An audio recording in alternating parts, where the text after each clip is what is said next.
Opening statement. The day General Harrison saw my scars, I thought my military career was over. Instead, he promoted me to his personal unit and told me I was the bravest soldier he'd ever met. But I had never told anyone how I really got those scars. I'm Celeste Rivera, and for 16 years, I've been hiding the most defining moment of my life. At 24, I'm serving my second deployment as an Army medic at Forward Operating Base Mitchell in Afghanistan. Every single day I wake up in the desert heat and pull on long sleeves to cover the burn scars that snake from my left wrist all the way up to my shoulder. These aren't delicate little marks you might miss if you weren't looking. These are deep, textured scars that tell a story I've never had the courage to share. My parents, Diego and Paloma Rivera, came to America with nothing but dreams and work ethic. Dad pulled double shifts at the automotive factory, his hands permanently stained with grease and his back bent from years of heavy lifting. Mom cleaned office buildings downtown, leaving our small apartment at 9 p.m. and returning just before sunrise, her fingers raw from industrial cleaning chemicals. They did all of this so I could have opportunities they never had. When I was 17, watching my younger brother Mateo struggle with his homework at our tiny kitchen table while Mom counted tips from her cleaning job, I knew I had to do something bigger than just go to college on their dime. The military offered me a chance to serve my country, learn medical skills, and send money home so Mateo could focus on his engineering studies instead of worrying about whether we could afford his textbooks. What my family doesn't know is that my decision to become a medic wasn't just about helping people or having a stable career. It was about understanding something I've carried with me since I was 8 years old. Every time I treat a burn victim, every time I see fear in someone's eyes as they look at their damaged skin, I see myself. I know exactly what they're feeling because I've lived it. These scars have controlled every major decision in my life. Where I sit in the mess hall, which shower stall I use, how I sleep at night, even how I hold my weapon during training. I've become an expert at deflecting questions and changing subjects when conversations get too personal. My bunkmate Zara has asked me probably 50 times about my past, but I always find a way to redirect the conversation to her life or crack a joke to break the tension. The truth is, I've been running from these scars my entire adult life, and now I'm 8,000 miles from home, still running. But you can only hide from yourself for so long, especially when your job requires you to face the exact type of trauma that marked you in the first place. What I didn't realize was that everything was about to change. One moment of exposed skin, one glimpse of my hidden scars by the wrong person at the wrong time, would force me to confront not just my past, but who I really am underneath all these layers of protection I've built around myself. And it would reveal a truth that would change not just how others saw me, but how I saw myself. Before we dive in, tell us where in the world are you watching from? If you enjoy stories like this, make sure to hit that subscribe button, because tomorrow's episode is truly mind-blowing. Let's get started. Life at Forward Operating Base Mitchell has become my carefully choreographed dance of avoidance. For 8 months now, I've mastered the art of staying covered in 110-degree Afghan heat while everyone else strips down to t-shirts and shorts. I wake up at 500 hours, 30 minutes before everyone else, just so I can shower alone in the communal facilities. The metal walls are blazing hot by mid-morning, but I still pull on my long-sleeved uniform shirt every single day, telling anyone who asks that I burn easily in the desert sun. My bunkmate, Corporal Zara Kim, is relentless in the most caring way possible. She's this tiny powerhouse from Seattle who joined the Army to pay for law school, and she's made it her personal mission to crack through my walls. Last week, she cornered me while I was reorganizing my medical supplies for the third time that day. "Rivera, you're wound tighter than a watch spring," she said, sitting on my footlocker. "What's eating at you? And don't tell me it's the heat, because I've seen you work 12-hour shifts in full gear without breaking a sweat." I did what I always do. I deflected. "Maybe I'm just focused on keeping everyone alive, Kim. Some of us take this job seriously." The hurt that flashed across her face made me feel like garbage, but it was easier than the truth. The medical bay is where I feel most like myself, ironically. Dr. Chen, our base physician, runs a tight operation, and I've earned his respect through consistent performance. He's this quiet, methodical man who notices everything but rarely comments. My partner, Medic Torres, is the opposite. Loud, funny, always trying to lighten the mood during tough procedures. What Torres doesn't know is that he's been unconsciously protecting me for months. Whenever we get burn victims, Torres somehow always ends up taking the lead on their care. At first, I thought it was coincidence, but I've started to realize he's noticed something. I thought I was hiding better. During our last major casualty event, when a vehicle hit an IED and brought us 3 soldiers with severe burns, Torres stepped in front of me as I reached for the burn kit. "I got this one, Rivera. Why don't you handle the orthopedic case in bed 3? He said gently. I should have been grateful, but instead I felt exposed. If Torres could see my discomfort, who else was watching? My commanding officer, Sergeant Walsh, is tough but fair. He's never said anything directly about my behavior, but I catch him observing me sometimes during formation or when we're reviewing cases. Yesterday, he pulled me aside after a particularly successful surgery on a soldier who'd stepped on a landmine. "Rivera, you've got steady hands and good instincts. The men trust you, and that's not something you earn easily out here," he said. Then he paused, studying my face. "But you're carrying something heavy. If you ever need to talk, my door's open." I thanked him and walked away, but his words stayed with me. The truth is, I am carrying something heavy, and it's getting harder to bear alone. Every week, I get a care package from home that both lifts my spirits and breaks my heart. Mom includes homemade oatmeal cookies that taste like childhood, along with photos of Mateo at his engineering program. In his latest picture, he's holding up a project he built, some kind of water filtration system, with the biggest smile on his face. Dad writes short letters in his careful handwriting, telling me how proud he is and how much they miss me. What kills me is that they're so proud of who they think I am. In their eyes, I'm this brave soldier serving her country, sending money home, living up to the sacrifice they made coming to America. They don't know that I joined the military partly to escape the memories that my scars carry, or that every day I wake up terrified that someone will discover I'm not the hero they think I am. The worst part isn't the physical discomfort of staying covered or the isolation I've created. It's the constant mental exhaustion of being vigilant every second of every day. I check my sleeves obsessively. I position myself strategically during briefings so my left arm is always hidden. I've memorized the shower schedule of every woman on this base so I never have to explain why I shower in a tank top. But lately, the walls I've built are starting to feel like a prison. When I'm treating wounded soldiers, helping them through their worst moments, I feel this overwhelming urge to tell them that I understand their pain in a way that goes beyond medical training. Instead, I maintain professional distance and swallow the words that might actually comfort them.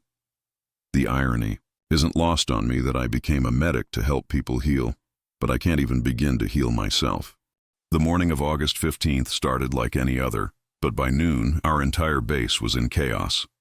3 separate IED explosions hit a convoy just outside the wire, and the casualties started pouring in faster than we could process them. I'd handled mass casualty events before, but nothing prepared me for what walked through our medical bay doors that day. The first patient was Private Donovan Reed, 19 years old, from some small town in Nebraska. The explosion had caught him directly, and the burns covered 60% of his body. As we moved him onto the table, he kept crying for his mother, his voice raw and desperate. "Please call my mom. Tell her I'm okay. Don't let her see me like this." I've treated dozens of burn victims, but something about Donovan's injuries sent me spiraling.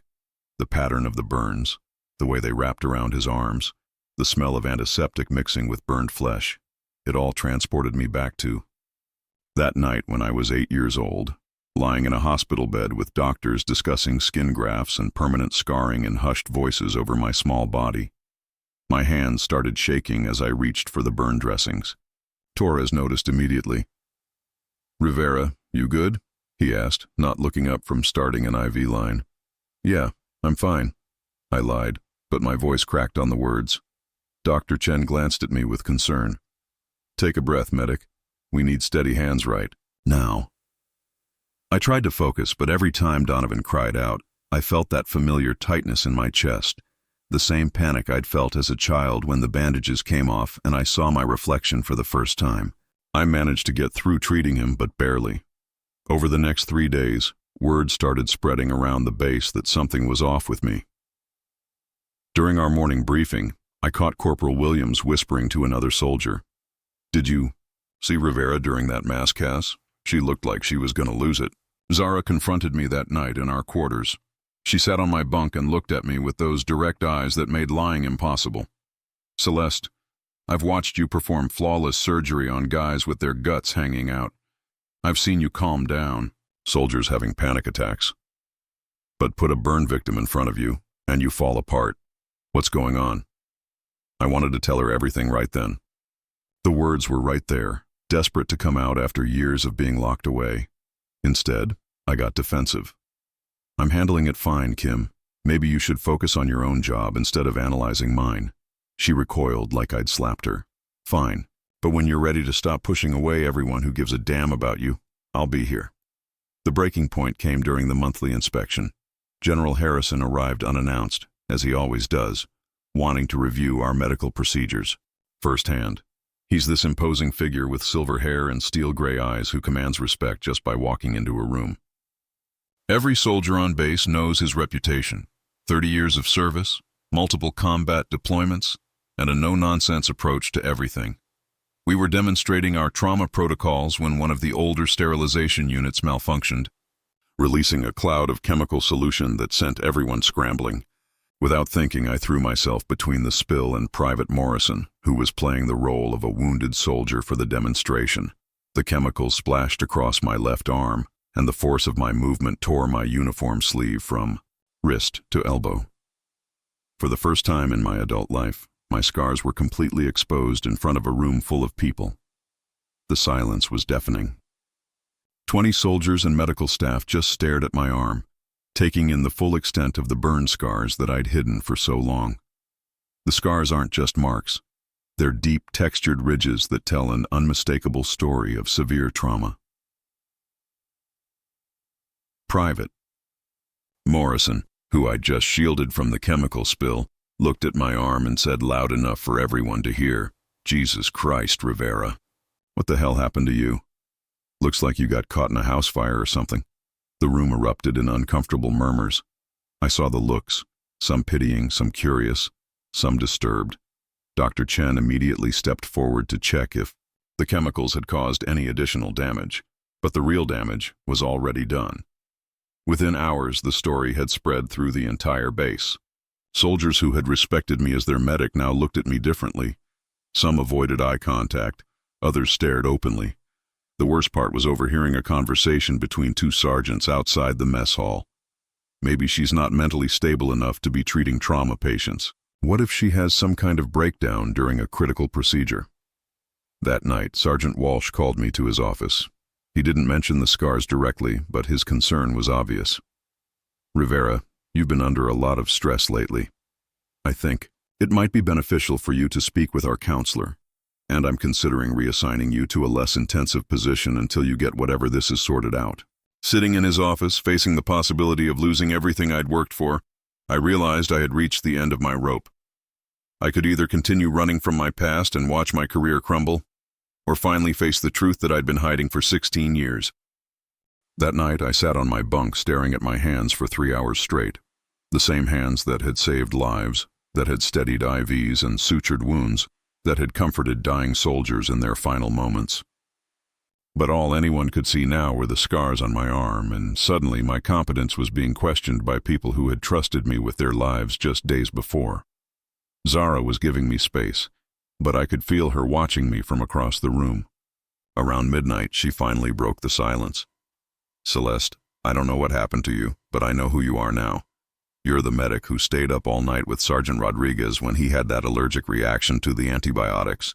You're the one who talked Private Chen through his panic attack during that mortar attack. Whatever those scars represent, they don't change any of that." Her words hit me harder than any criticism had. For the first time, I realized that my fear of judgment was robbing not just me of my peace, but the people around me of understanding. I'd built these walls so high that even the people who cared about me couldn't reach me when I needed them most. The next morning, I made a decision that terrified me more than any firefight or medical emergency I'd ever faced. I requested a private meeting with General Harrison. When I submitted the request through Sergeant Walsh, his eyebrows shot up. "Rivera, are you sure about this? The general doesn't do casual conversations." "I'm sure, Sergeant. There's something he needs to know." The meeting was scheduled for 1400 hours the following day. I had 24 hours to prepare for the most important conversation of my life. I started by doing something I'd never done before. I wrote a letter to my family telling them the complete truth about my scars, about why I really joined the military, about the fear I'd been carrying for 16 years. "Dear Mom, Dad, and Mateo," I began. "There's something I should have told you a long time ago about the night of the fire." Writing those words felt like ripping off a bandage that had been stuck to my soul for years. I explained how I remembered every detail of that night, how the heat of the metal fire escape had felt like it was melting through my skin, how I'd heard Mateo crying from his window and known that no one else could reach him in time. I wrote about the months of skin grafts and physical therapy, and how the other kids at school had called me names that still echoed in my head 16 years later. But mostly, I wrote about the shame I'd carried. The shame of looking different, of having visible proof of trauma, of feeling like my scars made me damaged goods. I sealed the letter but didn't send it. Not yet. The night before the meeting, I couldn't sleep. I kept rehearsing what I would say to General Harrison, but every version sounded either too dramatic or too clinical. How do you explain to a commanding officer that you've been living a lie for your entire military career? Zara found me in the common area at 0300, still awake and staring at the ceiling. "You know what I think?" she said, sitting down beside me. "I think you're about to do something really brave, and I think it's going to change everything." "What if it changes everything for the worse?" I asked. "Then at least you'll know you tried to tell the truth instead of spending the rest of your life wondering what would have happened if you had." At 13:30 hours, I stood outside General Harrison's office in my dress uniform. I'd made a deliberate choice to wear short sleeves for the first time in months. If I was going to tell the truth, I wasn't going to hide while I did it. The general's office was exactly what you'd expect. Walls covered with commendations, photos with high-ranking officials, maps of various conflict zones where he'd served. But what struck me most was a small framed photo on his desk of a young soldier, maybe 19 or 20, with a bright smile and eyes that looked remarkably like the general's. When he called me in, General Harrison was reviewing a stack of files. He looked up as I entered, and I saw his eyes briefly move to my exposed scars before meeting my gaze. "Medic Rivera, I understand you requested this meeting. Please have a seat." I sat down, my heart hammering so hard I was sure he could hear it. This was it. The moment that would either save my career or end it. "Sir, before you make any decisions about my fitness for duty, there's something you need to know about these scars and why I've been hiding them." General Harrison leaned back in his chair, his expression unreadable. "I'm listening, soldier." I took a deep breath and began to tell him a story I'd never told anyone in authority.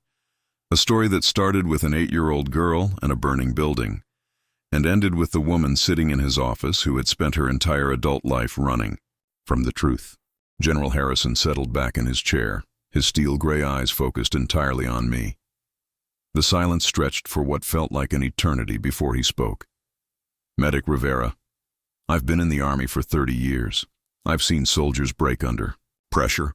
I've seen heroes emerge from impossible situations, and I've learned to read people pretty well. What I've observed about you over these past months is that you treat burn victims with a level of care and intuition that can't be taught in any medical school. So tell me about those scars." The moment had arrived. After 16 years of hiding, deflecting, and running, I had to speak the truth out loud to the one person who could end my career with a single decision. "Sir, I got these scars when I was 8 years old," I began, my voice steadier than I expected. "My family lived in a 3-story apartment building in East Los Angeles. It was old, built in the 1960s, and not exactly up to code. On March 23, 2007, an electrical fire started in the basement and spread faster than anyone thought possible." General Harrison nodded, saying nothing, just listening. My parents were both working night shifts that evening. Dad was at the factory. Mom was cleaning offices downtown. It was just me and my 2-year-old brother Mateo in our third-floor apartment. I was supposed to be watching him while doing my homework. I could feel my heart racing, but I forced myself to continue. The fire alarms in our building were broken, had been for months, but our landlord never fixed them. The first sign of trouble was when I smelled smoke and looked out the window to see flames coming from the first floor. By the time I called 911, the main stairwell was already blocked by fire and smoke. General Harrison leaned forward slightly. "Go on." I could hear Mateo crying from his bedroom, but when I tried to get to him through the hallway, the smoke was too thick. I couldn't breathe, couldn't see, so I went out onto our fire escape to try to reach his window from the outside. I paused, remembering the terror of that moment. "Sir, that fire escape was partially collapsed and the metal was already heating up from the flames below. But Mateo was trapped, and the fire department wasn't there yet." "What did you do, soldier?" I wrapped my school jacket around my left arm and started climbing down to Mateo's window. The metal was so hot it burned right through the fabric. But I couldn't let go. I had to reach him. I looked down at my scars, then back at the general. I managed to break his window and pull him out. He was unconscious from smoke inhalation, but he was alive.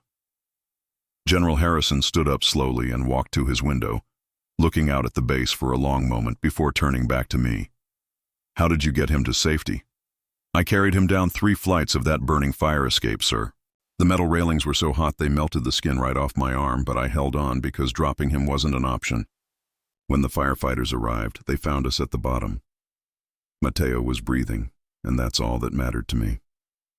The general walked back to his desk and sat down. "Medic Rivera, let me ask you something. In your medical training, what do they teach you about the response time for severe burns?" "Sir, with 3rd-degree burns covering the area mine did, permanent nerve damage and loss of function are almost guaranteed without immediate treatment. And yet you function perfectly as a medic. Your dexterity, your steadiness, your skill level, all exceptional." He paused, studying my face. "How do you explain that?" "I spent 2 years in physical therapy, sir. I was determined not to let the scars limit what I could do. I wanted to be able to help people the way the medical team helped me." General Harrison opened one of his desk drawers and pulled out a folder. "Medic Rivera, I've been looking for someone with exceptional medical skills and proven courage under extreme circumstances. Someone who understands trauma, not just from a clinical perspective, but from personal experience."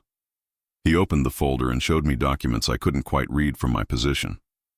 "I'm forming a specialized medical unit, elite trauma medics, who deploy to the most dangerous situations to save lives that others can't reach. It requires someone who won't freeze under pressure, someone who understands what it means to risk everything to save another person." He looked directly at me. "At 8 years old, you demonstrated the kind of heroism that most trained soldiers never show in their entire careers." I felt my breath catch in my throat. "Sir, I don't understand." "Medic Rivera, those scars aren't evidence of damage. They're proof of courage. You've been hiding the most impressive qualification on your entire record." He closed the folder. "I'm not reassigning you to a lesser position.